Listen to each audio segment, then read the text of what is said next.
Assalamualaikum everyone. This is Mohsina Mukhtar from Snowman Publications. तो first of all आप इस letter को board पे लिखिए या बुक पर दिखाइए। आप बच्चों से कहिए this is letter V. The name of the letter is V and the sound is vuh. The name of the letter is V and the sound is vuh. Name of the letter is V and the sound is vuh. उसके बाद जब आप vocabulary introduction देंगे तो आप pictures या props use कर सकते हैं।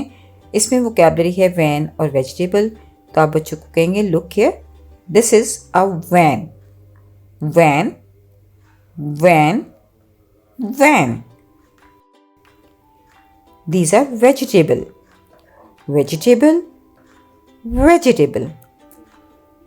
The beginning sound of both words is v, v, v, vegetable, v, vegetable, v, van, v, van.